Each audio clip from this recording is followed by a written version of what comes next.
Baik, Assalamualaikum warahmatullahi wabarakatuh. Saya Alfari Jalvani dengan nomor NIM 2014070027 dari kelas PGMIA dengan dosen pembimbing Ibu Wahyuli Lius Zen SEMPD. Saya dalam kesempatan kali ini saya ingin menjelaskan tentang integrasi nasional.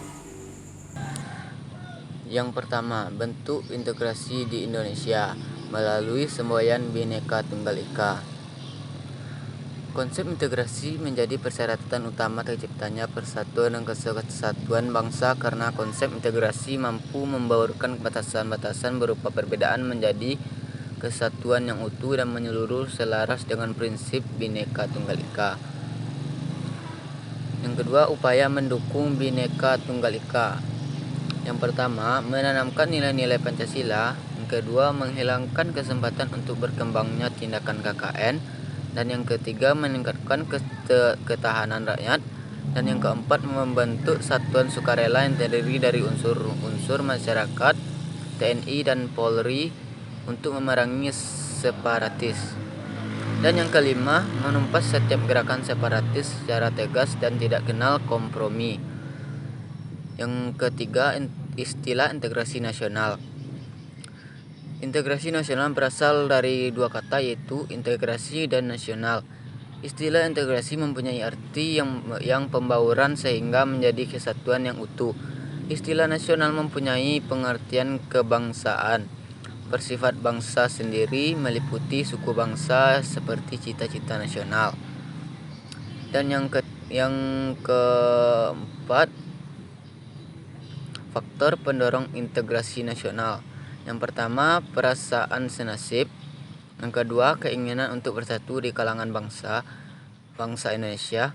Yang ketiga, rasa cinta tanah air. Dan yang keempat, rela berkorban untuk negara. Dan yang kelima, adanya simbol-simbol kewarganegaraan dalam bentuk Garuda Pancasila. Dan yang kelima, faktor penghambat integrasi nasional.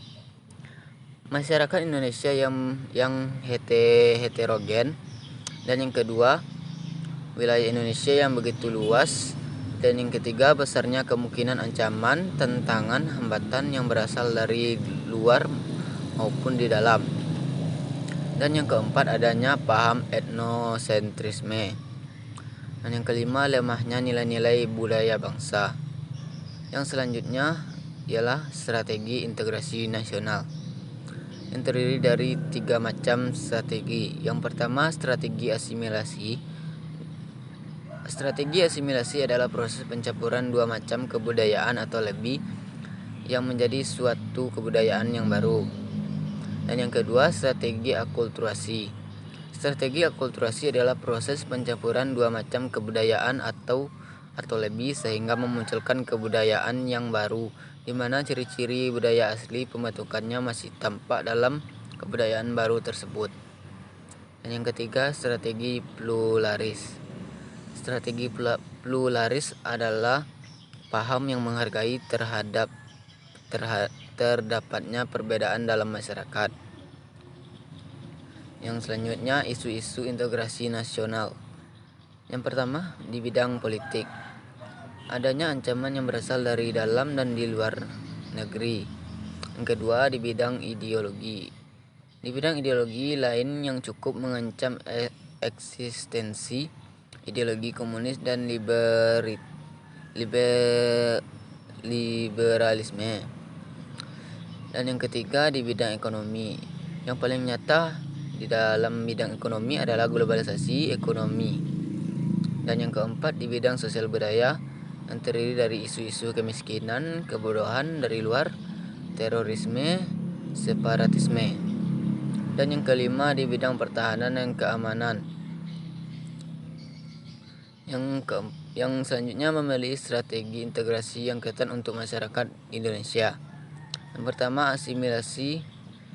Asimilasi adalah menyatukan masyarakat dengan menjadikan budaya yang dominan sebagai acuan dan budaya lain melebur di dalamnya. Dan yang kedua, akulturasi. Akulturasi adalah menyatukan berbagai budaya yang berbeda di mana unsur masing-masing itu masih tampak. Ya, baik, itu saja yang dapat saya jelaskan. Kalau ada kekurangan tolong dimaafkan. Saya Alvario Julfani. Mohon maaf. Assalamualaikum warahmatullahi wabarakatuh.